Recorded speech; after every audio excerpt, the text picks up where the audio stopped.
The CEO laughed when the black janitor stood up to speak at the company town hall meeting. "This should be entertaining," Marcus Thornton whispered to his executive team, barely suppressing his smirk.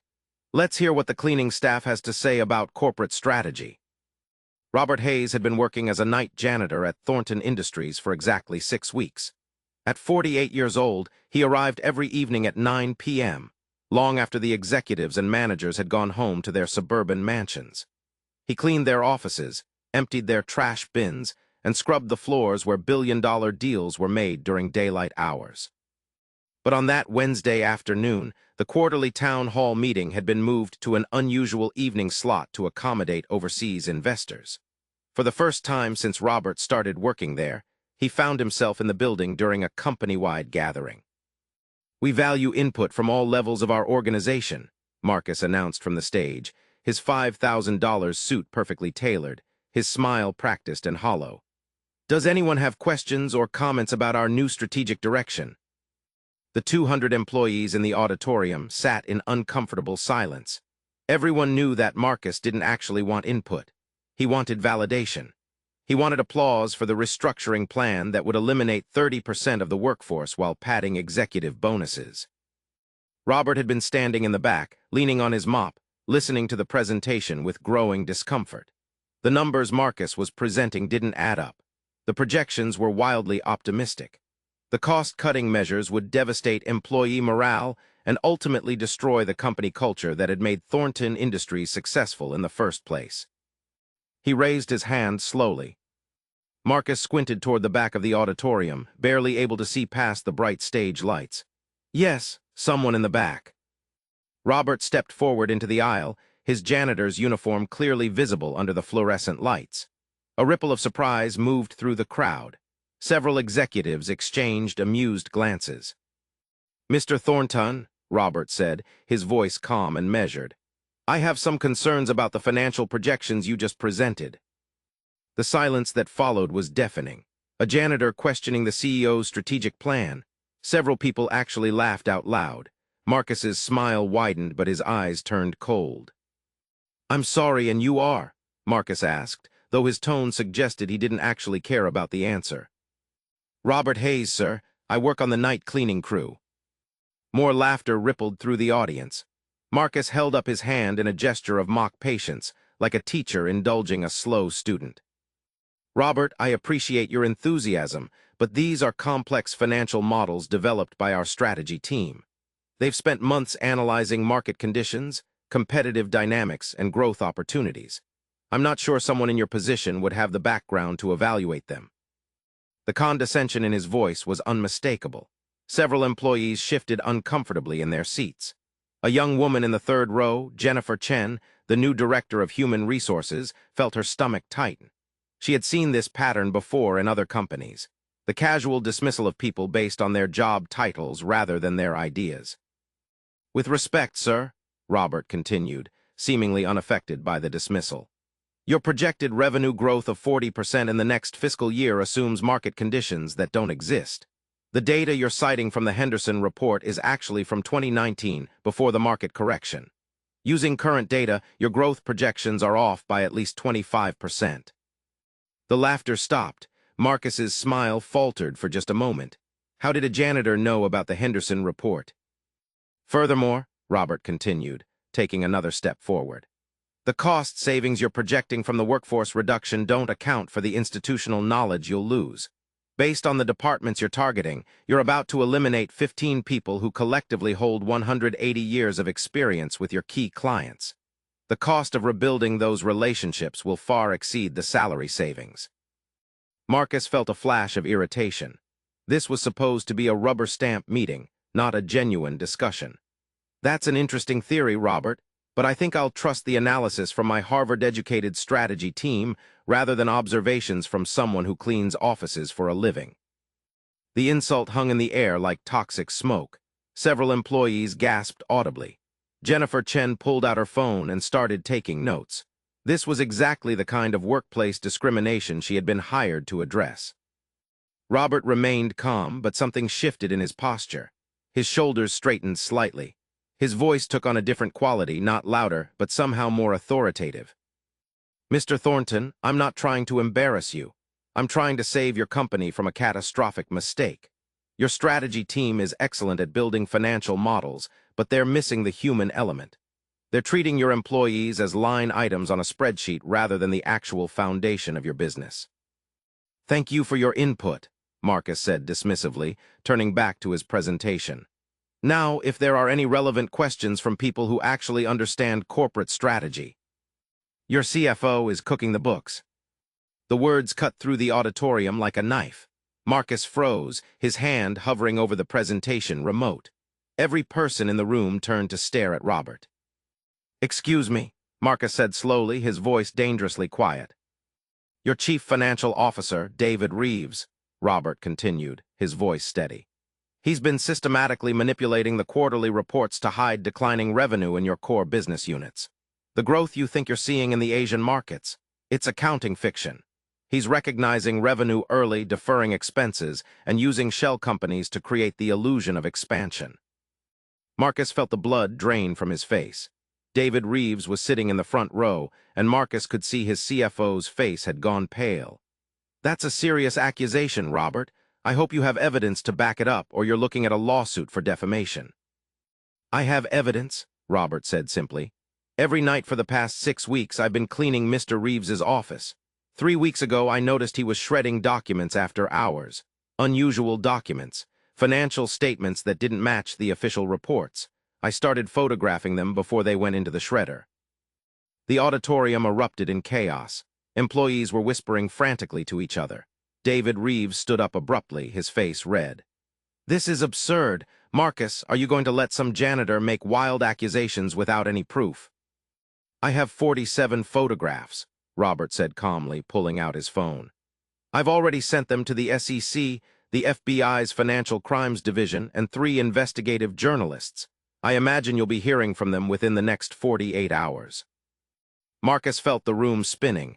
This couldn't be happening. A janitor was dismantling his company in front of 200 employees. Who the hell are you? He whispered. Robert smiled for the first time, but it wasn't a friendly expression. It was the smile of someone who had been waiting for this moment for a very long time. That's an excellent question, Mr. Thornton. My full name is Dr. Robert Jonathan Hayes. I have a PhD in economics from MIT, an MBA from Stanford, and I spent 15 years as a senior partner at Blackstone Advisory Group, specializing in corporate turnarounds and forensic accounting. The silence that followed was absolute. Marcus felt his knees go weak. Blackstone Advisory was one of the most prestigious consulting firms in the world. Their senior partners were legends in the business community. 5 years ago, Robert continued, his voice taking on a harder edge, I was hired by Thornton Industries to evaluate a potential acquisition. Your father, William Thornton, was still CEO at the time. I spent 3 months embedded in this company, and I fell in love with it. The culture, the innovation, the genuine care for employees. It was everything a company should be. Marcus remembered now. 5 years ago, his father had brought in outside consultants, but Marcus had been too busy climbing the corporate ladder to pay attention to their names. Your father offered me a position as Chief Strategy Officer, Robert said. I was seriously considering it, but then something happened that changed everything. He paused, and for the first time, emotion crept into his voice. My daughter, Maya, was 16 years old, bright, talented, full of life. She was working her first job, a summer internship at a prestigious company. One evening, she stayed late to finish a project. She was alone in the office with a senior executive who decided that a young black intern was an easy target. Jennifer Chen felt tears welling up in her eyes. She knew where this story was going. He assaulted her, Robert said quietly. And when she reported it, the company did what companies always do. They protected the executive. They questioned her story. They suggested she had misunderstood his intentions. They made her feel like she was the problem. Marcus wanted to interrupt, to say something, but he couldn't find words. Maya spiraled into depression, Robert continued. She dropped out of school, started using drugs to cope with the trauma. I left Blackstone to take care of her full time. For 3 years, I watched my brilliant daughter fight to put her life back together. She's better now, enrolled in college again, seeing a therapist. But those 3 years cost me everything. My career, my reputation, my savings. I'm sorry, Marcus said, and for the first time he actually meant it. But what does that have to do with Thornton Industries? The company that destroyed my daughter's life, Robert said, his eyes locked on Marcus. The company that chose to protect a predator instead of a victim. The company that taught me exactly how corrupt corporate culture can become when leaders prioritize profit over people. That company was Thornton Industries. The gasps echoed through the auditorium. Marcus felt like he'd been punched in the stomach. That's impossible. We would never. It was covered up, Robert interrupted. Quietly settled with a non-disclosure agreement. My daughter received $50,000 in exchange for her silence. The executive, Richard Morrison, was transferred to the European division with a promotion. Your father never even knew about it because your HR department at the time decided it wasn't worth bothering the CEO. Jennifer Chen was frantically searching her phone. She pulled up the company's legal settlements from 5 years ago. There it was, a confidential settlement with M. Hayes. She felt sick. Richard Morrison is still working here, Robert said. He's now your senior vice president of international operations. He's sitting in this room right now.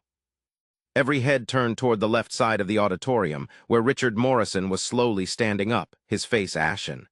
This is slander, he said weakly. I was cleared of any wrongdoing. You were protected by a corrupt system, Robert corrected. But that's about to change. Because unlike 5 years ago, I now have the evidence and the platform to make sure everyone knows exactly who you are and what you did. Marcus looked at Richard Morrison, a man he had promoted twice in the past 3 years. A man he had trusted with billion-dollar international contracts. Richard, is this true? Morrison's silence was answer enough. He grabbed his briefcase and walked quickly toward the exit, his footsteps echoing in the silent auditorium. Robert turned back to Marcus. So yes, Mr. Thornton, I understand corporate strategy very well. I also understand corporate culture, ethical leadership, and the long-term consequences of putting profit over people. That's why I came back. Not for revenge, but for justice. You came back as a janitor, Marcus said slowly, trying to process everything. You spent 6 weeks cleaning toilets and mopping floors. Why? Because janitors are invisible, Robert explained. People say things around us, leave documents on their desks, have conversations they would never have if they thought anyone important was listening. In 6 weeks as a janitor, I learned more about the real culture of this company than I ever could have as an executive. He pulled out a folder from his cleaning cart, which he had wheeled into the auditorium. I learned that your head of sales, Patricia Gomez, has been sexually harassing her male subordinates for 2 years, and HR has ignored 6 formal complaints. I learned that your director of manufacturing, Tom Chen, has been accepting kickbacks from suppliers and using substandard materials that are going to result in a product recall within 6 months. I learned that your entire executive team has been systematically excluding women and minorities from promotion opportunities, while publicly claiming to value diversity. With each revelation, Marcus felt his carefully constructed world crumbling. You're destroying everything, he whispered. No, Robert said firmly. I'm revealing what was already destroyed. You just couldn't see it from your corner office. Jennifer Chen stood up, her voice shaking but determined. Mr. Thornton, I've been director of HR for 3 months. In that time, I've received 23 formal complaints about discrimination, harassment, and ethical violations. Every single one was blocked from reaching you by your chief of staff, who told me that bothering you with minor personnel issues would be career suicide. Marcus turned to his chief of staff, Susan Reynolds, who was sitting 2 rows behind him. She refused to meet his eyes. Your company is rotting from the inside, Robert said, and your restructuring plan would have accelerated the decay. You were about to fire the people who actually care about quality and ethics while protecting the executives who are destroying your reputation and your bottom line. What do you want? Marcus asked, his voice hollow. Money, a position, revenge. I want you to listen, Robert said simply. Really listen, not to me specifically, but to all the voices you've been ignoring, the employees who see problems but are afraid to speak up, the customers who are quietly switching to competitors because your product quality is declining, the suppliers who are warning you about supply chain issues that your executives are hiding. He walked closer to the stage, and Marcus could see the genuine passion in his eyes. Your father built something special here, Mr. Thornton, a company that actually cared about doing things right. But in the 5 years since you took over, you've transformed it into just another soulless corporation that treats people as disposable resources. My father, Marcus said quietly, and for the first time his voice cracked. He died thinking I would protect his legacy. Then protect it, Robert said. But that means making hard choices. It means firing the executives who are corrupt, even if they're your friends. It means listening to criticism, even when it comes from a janitor. It means rebuilding a culture based on integrity rather than profit at any cost. Marcus looked around the auditorium at 200 employees who were watching him with a mixture of hope and skepticism. He thought about his father, who had started this company 40 years ago with nothing but a good idea and a commitment to treating people fairly.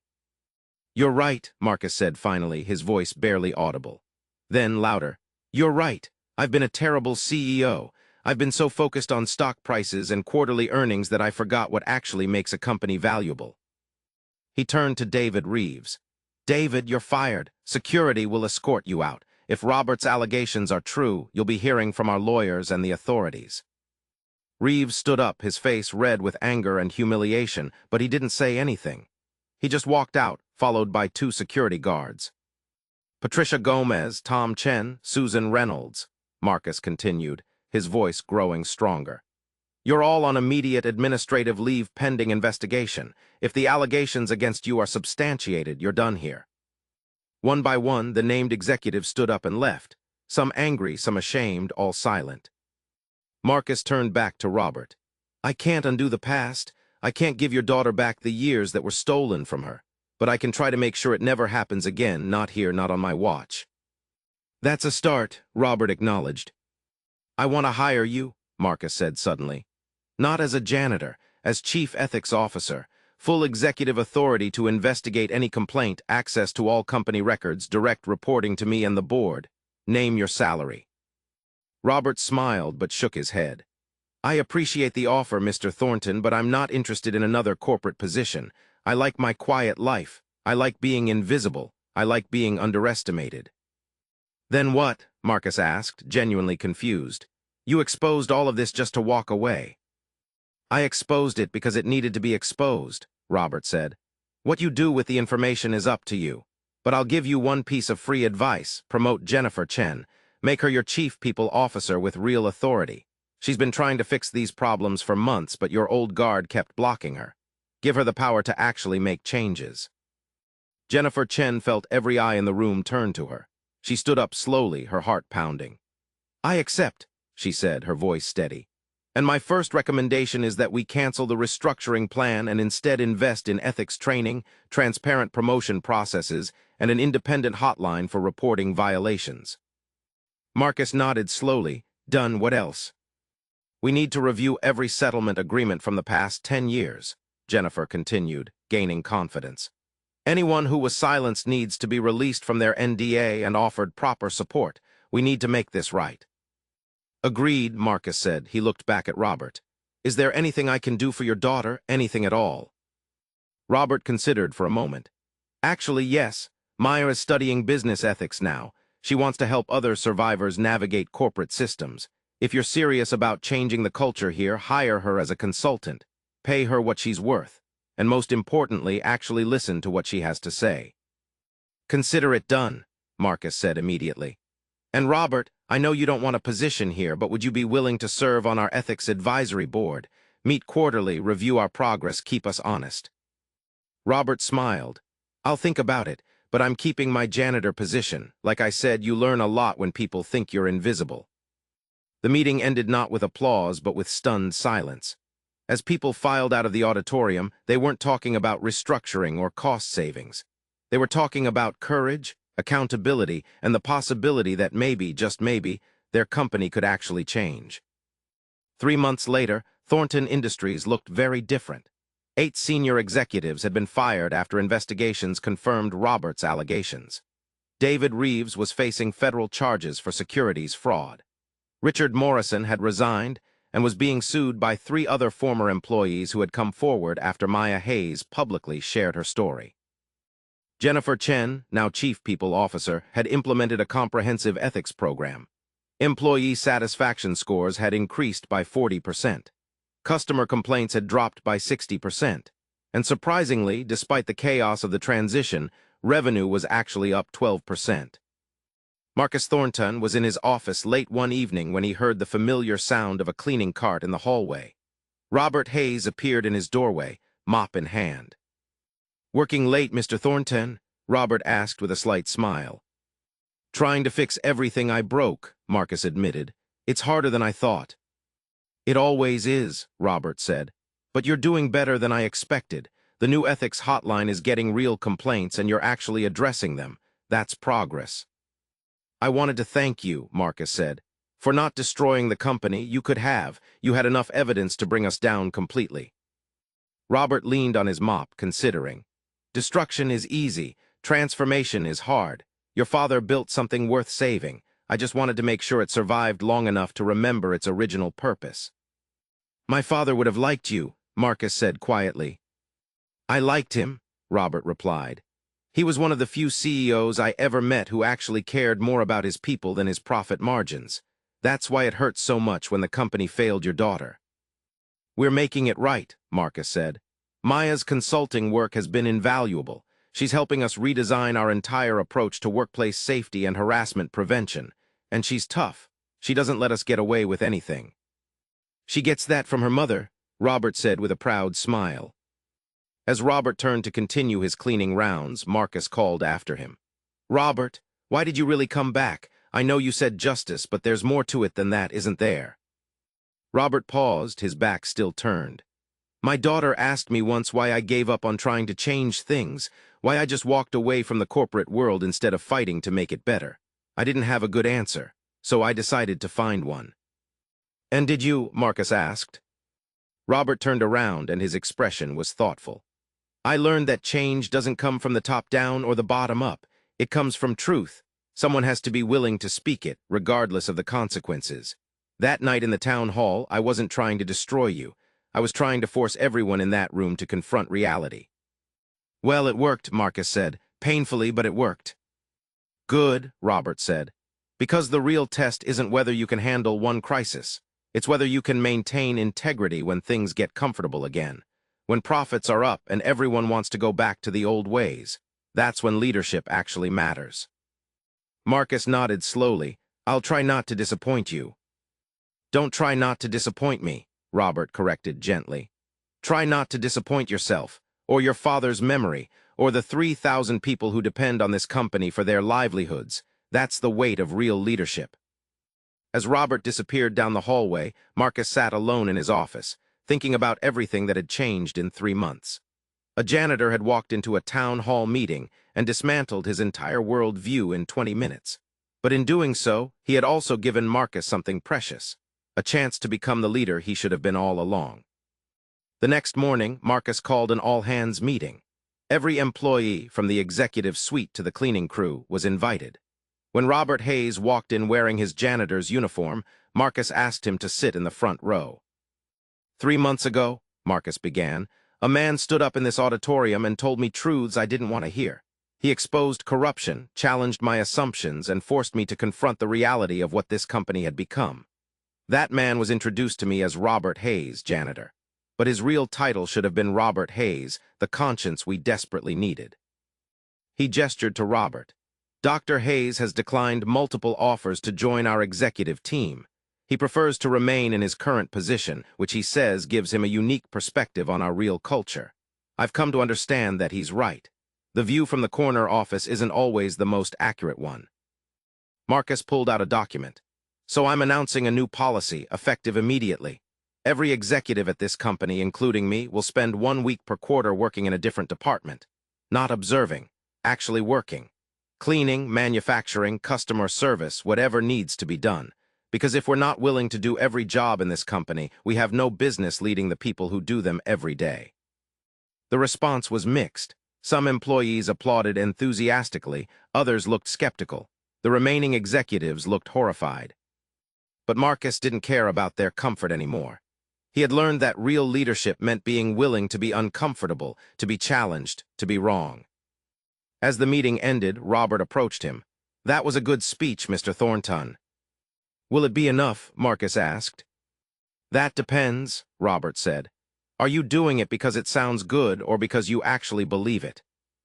Honestly, Marcus said, I'm not sure yet, but I'm willing to find out.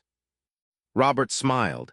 Then there's hope. The first step to wisdom is admitting you don't have all the answers.